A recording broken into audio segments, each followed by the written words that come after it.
Oh my goodness, it's a Monday. I don't want it to be Monday. I want to go back to the weekend. Not because I'm not happy to see you guys and talk to you guys and hear from you listeners, but because, oh my goodness, did we have some week of sports. What a weekend it was. Kentucky Derby, Charlotte FC, NASCAR, Game 7s, hockey, basketball. Am I missing anything? High school playoffs. We had a Formula One race in Miami that Max Verstappen did not win. What a weekend it was. Photo finishes, Game 7s, overtimes. I mean, what more can you want? We have a lot to cover today on the scoreboard. So, what we need to do is get right into things here. 844-STUDIO-4. That's 844-788-3464. Look what I have in my hands here, or listen to what I'm waving around if you're listening on the radio. These are brackets for playoffs. Yes. The 2024 NCHSAA baseball brackets have been released. I have the 1 through 4A brackets right here. We are going to go over them. There are a lot of schools within our area, not the ones we talk about every day. No, they didn't make it. Well, 1 or 2 did. You'll hear about those 2. So we're going to go over high school baseball brackets. Also, I have high school lacrosse updates for you. We are now moving on to round number 3, which should be beginning tomorrow. Also, the NASCAR Cup Series was at Kansas. Yes, it was rain delayed. Yes, I got what I wanted, which was a day-to-night race at a 1.5-mile track like Kansas. And, well, I mean, were you disappointed? They're probably the best race of the gen set of the next gen car era, in my opinion. Racing for the entire race, people actually able to pass. The closest finish in NASCAR history. What more do you want, honestly? Kentucky Derby this weekend, a photo finish, a flared nostril winning the Kentucky Derby. I mean, that's what won it. The horse went right at the last second, and his nostril was just a little bit farther in front of the other nostril. The NBA playoffs move into the second round. We are in the conference semifinals. We had a Game 7 in the first round. Yes, one Game 7 to talk about. That would be the Cavaliers and the Magic. Cleveland, they went down early, but they were able to pull it out, getting the win over the Magic. And there were actually a couple of series upsets in the NBA. The Mavericks, the 5 seed beating the 4 seed Clippers, and the 6 seed Pacers beating the 3 seed Bucks. But you kind of got to put an asterisk on that one with all the injuries, and you know how it goes with that. Then we also have the NHL playoffs going on. We had 2 Game 7s over the weekend, one of them going into overtime. And, you know, with the NHL and overtimes and Game 7s, it's always one of 2 things. It ends with the snap of a finger, or we're going to be here for a while. Well, Game 7 between Toronto and Boston, that one ended in the snap of a finger. I sat back down to watch overtime, and, well, by the time I sat down to watch overtime was over. Carolina Hurricanes played Game 1 against the New York Rangers last night. The team on the road right now in New York for the first 2 games of that series, dropping game number 1 to the Rangers 4-3. Also, the Panthers are in the news today as they sign a running back. We can get this one out of the way early, and then we'll make our way to the high school scene. The Panthers agreed to terms with running back Rashad Penny. Why? I don't know why, but I guess they think it's a good idea. I mean, I would assume that they think it's a good idea, but When you take Jonathan Brooks with the second round pick, number 46 overall, why do you need to sign another running back? I don't know. I just like questioning what the Panthers do, I guess. Because, well, they haven't really proven that they can be trusted. At least this regime hasn't. 844 Studio 4. That's 844 788 3464. We're going to start things out today by going over the western side of things in the 1, 2, 3, and 4A baseball playoffs. I have the brackets right here. We're going to start going through some of these matchups in round number 1, as there are 32 teams in 1A, 2A, 3A, 4A, 32 in each in the West, 64 total, who are going to be going against each other this coming Tuesday, being tomorrow, plus the rest of the month. So starting with the 1A, the number 1 seed is Mount Airy. They draw that 1 seed. Number 2 is a team that I can't really pronounce, because I'm pretty sure when they put it into the system and made these brackets official, the ones that I'm holding right here, somebody fat fingered something. So I can't tell you who the number 2 team is. But it is a charter school. I know that much. I went through this and I tried to figure it out. I couldn't. It was hard.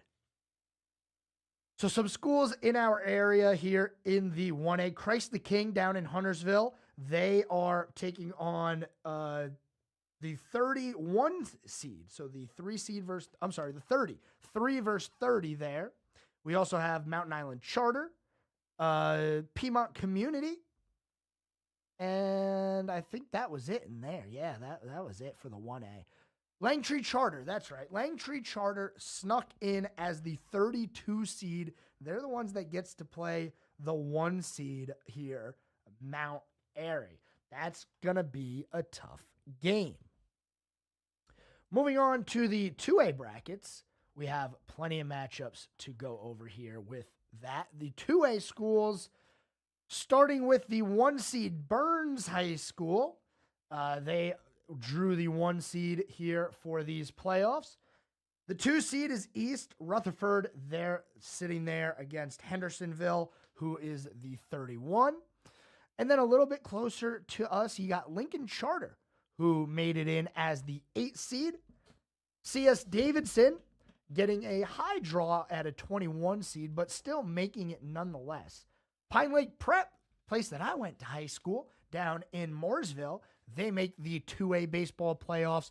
They are a 20 seed. They'll be taking on number 13, West Stokes. You also have East Davidson sitting there as a 10 seed and West Davidson as an 18 seed. West Lincoln has also made the playoffs as well. That is the local schools in the 2A bracket. Now we get to the divisions where we were talking about these every single day, the 3A and the 4A teams. And I hate to be the bearer of bad news, but we didn't get many schools in the playoffs. East Rowan is the 1 seed. They take on West Mecklenburg, the 32 seed. 2 seed is West Henderson. Now, in the area, you have Kings Mountain, North Davidson, Lake Norman Charter, East Lincoln, Central Davidson, but none of these schools were the schools that we were talking about every single day. Unfortunately, for those schools, they weren't good enough this year. We're going to commercial break. We're already at commercial break. We'll be right back.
I was getting into that.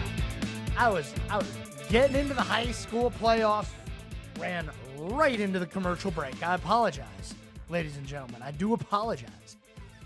We're going to get back to it, though, because there's plenty of playoffs to talk about.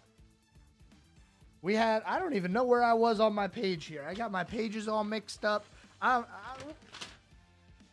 We don't need that. We got the power of technology. Who needs the handheld stuff? The paper. Just wasting trees. Anyway, let's get back to the 3A baseball playoffs, letting you know who in our area is going to be in this playoff. Central Davidson, they made a bid here as the 25 seed. You have East Lincoln as a 12 seed. Lake Norman Charter right behind them as a 13 seed. North Davidson gets the 3. North Lincoln, the 12 seed. All of those schools relatively near us. They were going to be in the 3A bracket. Now, for the 4A, there were a couple of schools that we talk about every single day that made the playoffs. Yes, there were a couple of them, not many. Lake Norman, the 29 seed, they snuck their way in. Now, they're going to end up playing the 4 seed Reagan to start off their playoffs, but with a 500 record and a decent showing, I'll call it a decent showing in the conference games. They made the playoffs. So good for them. You got to make the dance to have a chance. South Iredell also made it. They were the best school that we talked about every single day. They're a 24 seed taking on number 9 Ragsdale. You also have Hopewell High School, number 8. By the way, T.C. Robertson and Cuthbertson. I never know how to say that one. Cuthbertson, the 2 seed. South Mecklenburg, the 10. They'll be playing Hickory Ridge, who we talk about quite a bit. Hickory Ridge, the 23 this year. Cox Mill, after the strong start that they had to the season, drew the 6 seed in the playoffs. You also have, let's see here, Huff High School, the 21 seed, making the playoffs, taking on West Forsyth. Now, these games are going to be starting tomorrow, so we'll keep you updated. We'll go over it a little bit more again tomorrow before we get into those games. There were playoff games that happened over the weekend. Now, this would not be baseball, though. This is lacrosse. Yeah, we got lacrosse playoffs going on. And let me tell you, this is some good stuff going on in the area. We're going to start with the 1, 2, and 3A bracket the same way we always do. Number 1, Community School of Davidson. They dominated their game against Eastern Guilford 20-1 to move on to round number 3. They take on Cornerstone. Yes, Cornerstone Charter Cardinals out of Greensboro. The 9 seed upsetting number 8 Atkins out of Winston-Salem. Christ the King won their game out in Huntersville 25-7. They move on to take on number 4 Lake Norman Charter, who won their game 19-2. You also have Pine Lake, the number 6 seed, beating the 11 seed North Davidson. Bishop McGinnis, the 3 seed, beat West Stokes, so those 2 schools will be taking on each other in round number 3. Number 3 versus number 6, Bishop McGinnis versus Pine Lake. Hickory High School beat Lincoln Charter, and North Lincoln beat Parkwood, so it'll be a 7-2 matchup there for Hickory and North Lincoln. Looking into the 4A men's bracket, man, I don't know if anybody's going to beat Charlotte Catholic, to be honest with you guys. That is a good school over there. They beat Davie 26-5 in this one, and it really was not close. The game was over pretty early in this one. So they'll take on number 8 Myers Park, who beat Audrey-Kell 15-10 over the weekend. And then we talked a little bit about Mooresville High School last week, how they won their first ever lacrosse playoff game against Asheville. Well, they backed that up with another win, upsetting number 6 TC Robertson 21-7. So they move on to round number 3. And the thing is, the team that they're going to be playing is Weddington. Weddington beat number 3 North Guilford 11-10. So the 14 seed beats the 3 seed. They move on. In round number 3, we have a matchup between 14 and 11 seed. That's a Cinderella right there. And to tie this all together, Lake Norman High School, they did win their game 17-4. They'll be taking on number 7 Huff High School, who beat Reagan 20-7. It was not all that close there. We do have some upsets in the eastern side of the bracket with Ashley, the 12, beating 5 Willow Spring.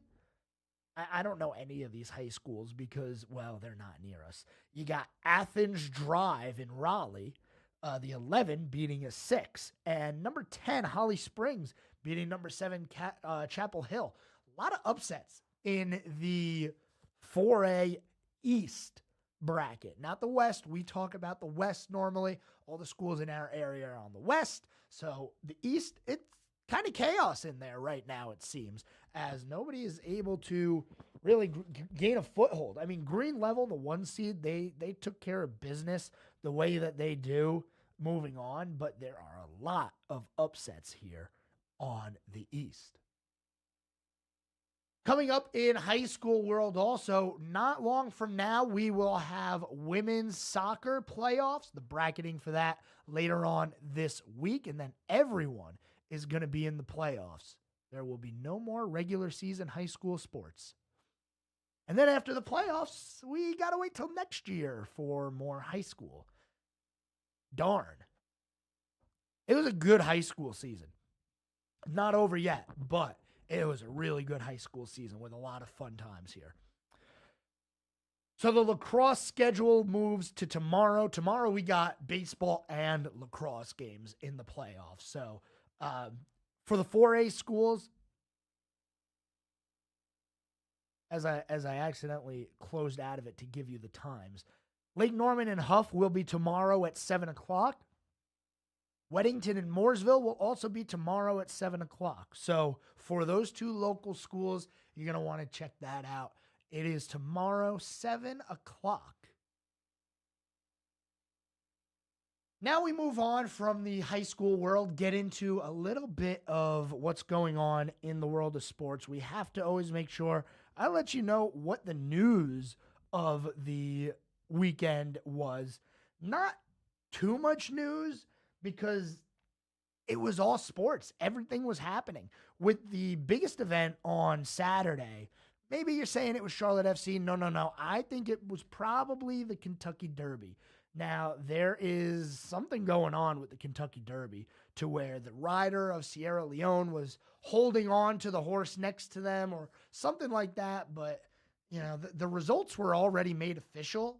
So, I don't know. I'm not too familiar with the rules of horse racing, but from what I've read, the results are already official, but the jockey for Sierra Leone is being brought in to be talked to.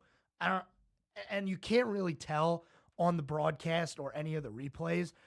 From what I read, there was a camera straight down the line of the stretch where you could see the jockey for Sierra Leone holding on to the other horse for about a second and a half is what was said. Some saying he lost his balance, others saying he was trying to pull him back.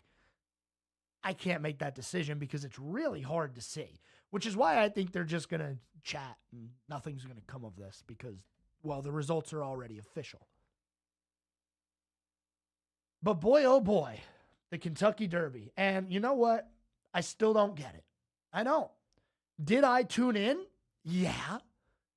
Just for the final 2 minutes, which was the actual race. I had to wait a little longer to find out who actually who actually won the race, but I didn't watch all the pre-race stuff. I didn't watch any of the mini races. I don't care. The Kentucky Derby is the only one that matters, right? And it was the 150th, which is pretty cool. 150 of those. And not only was it the 150th, but the 150th Kentucky Derby ended in a 3-wide photo finish. Stop me if you've heard that one this year before. A 3-wide photo finish. Let's see. Race number 2 of the NASCAR Cup season. Anyone? Atlanta. Ryan Blaney, Kyle Busch. The winner, Daniel Suarez. So we have another 3-wide photo finish here in the Kentucky Derby. Mystic Dan coming out victorious. 18-1 were the odds on Mystic Dan. Not that you could have put a bet in here on in North Carolina, because the horse betting, it's not a thing yet here. You can't do it just yet. So Mystic Dan wins the 2024 Kentucky Derby in a 3-wide photo finish. I've never seen anything like that before. A flared nostril getting the win. Do you teach a horse to flare its nostril right at the line? Just right when you cross? I don't know if you can do that, but if you can, that's probably how you're going to want to train your horses from now on. Or stick your tongue out. Like, get some Cars action in there. You know, Disney Pixar's Cars. They come to the line 3 wide, the tongue sticking out. No? All right. 844-STUDIO-4. That's 844-788-3464. Don't go anywhere. We got plenty to talk about when we return. We're back after this.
News now on 105.9 100.7 WSIC.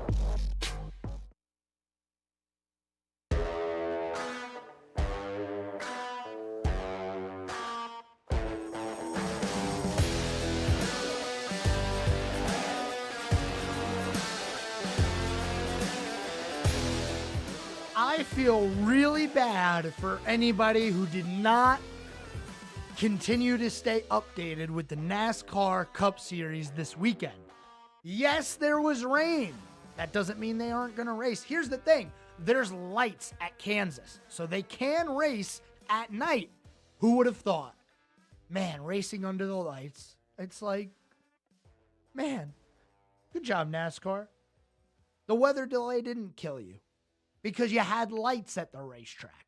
Good job. Another good job is, well, the finish that we had at Kansas. Oh, my goodness. If you were listening right here on WSIC, you heard the broadcast of the race from MRN. Here is the 1-minute race recap brought to you by MRN. Delayed by Mother Nature, but delayed no more. Hamlin and Larson, these two wheel to wheel coming back into turn 3, and all the while Ross Chastain sitting right behind. Absolutely insane racing here this afternoon. This is by far the best race of the season. We're only 71 laps into it. Green and white checkered flag. Denny Hamlin wins stage number 1. Chris Buescher across the line, stage 2 winner. Kyle Busch around in 2. He'll spin to the bottom of the racetrack. Trouble for Kyle Busch. In overtime, here we come to the Geico restart zone. Here comes Larson again, a final try. He's looking to the high side. Here he comes. Larson squeezes up against the fence. Chris Buescher gives him room. We're going to drag race to the start-finish line. Here comes Truex. They bang sideways at the line. Photo finish. Larson by 1/1000th of a second will edge out Chris Buescher. Officially the closest race in NASCAR history. The closest finish ever. It was so close, in fact, that NASCAR had to say, wait a minute, the timing and scoring is not correct. Yeah, this is a little weird. So coming to the checker flag on the final lap, Kyle Larson, Chris Buescher, side by side, beating doors off each other. Legitimate photo finish. Sometimes you hear the term photo finish, and it's like, no, I could see that with my naked eye. I didn't need a photograph to tell me who won that race. This race, you needed a photograph to tell who won. 1/1000th of a second. No race in NASCAR history has ever been closer. They surpassed 2003 Darlington with Ricky Craven and Kurt Busch, and the 2011 Talladega race, back when tandem racing was a thing. You had Jimmy Johnson edging out both Clint Boyer and Mark Martin on that one. Or, Jeff Gordon on that one. Jeff was being pushed by Mark Martin on that one. I thought Chris Buescher won. I did. And that's why it was a photo finish, because they crossed the line. First of all, the last time that I can remember jumping up and down for a NASCAR race as they come to the line, I would say it was the 3-wide Atlanta finish, but I wasn't. For some reason, I didn't jump up and down for that one. The last time I jumped up and down for a finish to a NASCAR race was, I don't remember the year, but it was an open race for the All-Star at Charlotte with Kyle Larson in the 42 car and Chase Elliott in the 24 car coming together side by side, checkered flag, to see who was going to advance into the All-Star race. That's the last time I remember jumping up and down for the finish of a race. I was on my feet going wild when I saw this finish because this was awesome. And props to Kansas Speedway. That's about the only thing that I can give props to. They always put on a great show. Day, night, hot, cold, I don't care what it is. The multi-groove racing at Kansas is better than anywhere else because you see people passing on the bottom. You see people passing on the top. You see slide jobs and crossovers and bump drafting and drag and side drafting. We had actual crashes this weekend where cars were crashing. That hasn't happened in a while. We haven't had a 3-car wreck in a while. We had cars crashing coming to the finish line. Who else but Austin Dillon? Am I right? Who else? So Kyle Larson gets the win versus Chris Buescher in a photo finish, 1/1000th of a second. Okay. Best race of the year. Yes. I can't wait to go back to Kansas. This is a track. We should go there 3 times. We should go there every other weekend, honestly, because it always puts on a show. And I don't want to hear anybody complaining that there was a caution at the end of the race and that Denny Hamlin had a win taken away from him, because he didn't. I mean, he was leading with 5 to go, but Martin Truex Jr. was not saving gas, and that's exactly what Denny Hamlin was doing before that final caution came out. Who's to say Denny wasn't going to run out of gas anyway? Caution may have saved him. And look, he ended up finishing 5th out of it. That's not a bad day. Yeah, you were leading with 5 to go. You were leading on the final restart, end up 5th, but, whatever. Still a good finish. Truex Jr., again, should be upset about this because he was 100% going to win that race if the caution did not come out. If there was another lap on the race, he was probably going to win the race because he had the freshest tires of the top 4 drivers who almost came together at the line 4 wide for the finish. You had Chris Buescher, who finished second, making a 5 wide middle pass. We've seen a 4 wide pass for the lead. We saw it a couple of years ago when Cole Custer won his first race. I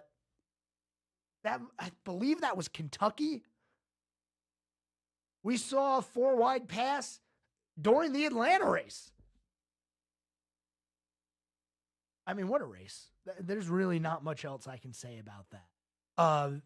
And I don't think the 1 minute recap does enough justice to the amount of time and amount of confusion that there was for the winner of the race, because apparently MRN was talking to Kim Kuhn, who was down in the Buescher pit, and they were celebrating until all of a sudden it got quiet, and Kim Kuhn comes over and says, okay, we're hearing that it might be Kyle Larson who won. And then they go back up to the booth, and it was confirmed. The result had to be changed because the timing and scoring was wrong. Chris Buescher didn't win. Now, MRN, I did listen to a little bit of the post-race from MRN, and this is something that I want to talk about, actually. It's the transponder in the car. Now, it's not at the nose of the car. It's actually on the right rear or the left. It's in the back of the car. So the thought in the MRN booth was, okay, the transponder is in the back of the car. Maybe by time the transponder crossed the line, Buescher was in front.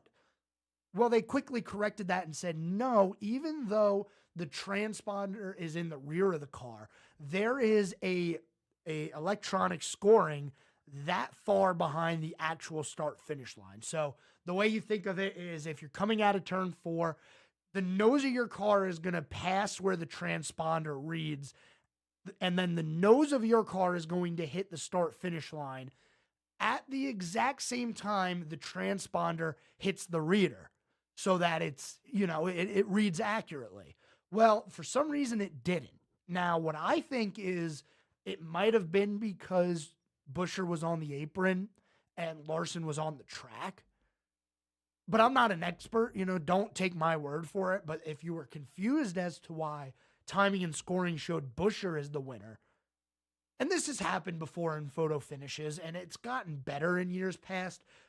Just look at Atlanta. The Atlanta photo finish timing and scoring had it correct the first time around with Suarez winning. I'm going to talk a little bit more about this after the break, and then we'll get into hockey and basketball. So don't go anywhere. You're listening to The Scoreboard. We're back after this. Keep it right here. We'll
highway robbery. $180 to go to a Formula One race and eat food. The fruit refresher being $190. I mean, just for some fruit, $190? But that's not what we had our eyes on this weekend anyway, because Charlotte FC won. And then the Carolina Hurricanes were in town. Well, they weren't in town. They were out of town. They were on the road. But they were playing game number 1 of round number 2 against the New York Rangers. And, well, in game number 1, the New York Rangers ended up victorious 4-3, capped off by 4 combined goals in the first period of this game. There's a lot of anger, I guess is the right word, towards this game, but Carolina shot themselves in the foot. 2 power play goals by the New York Rangers.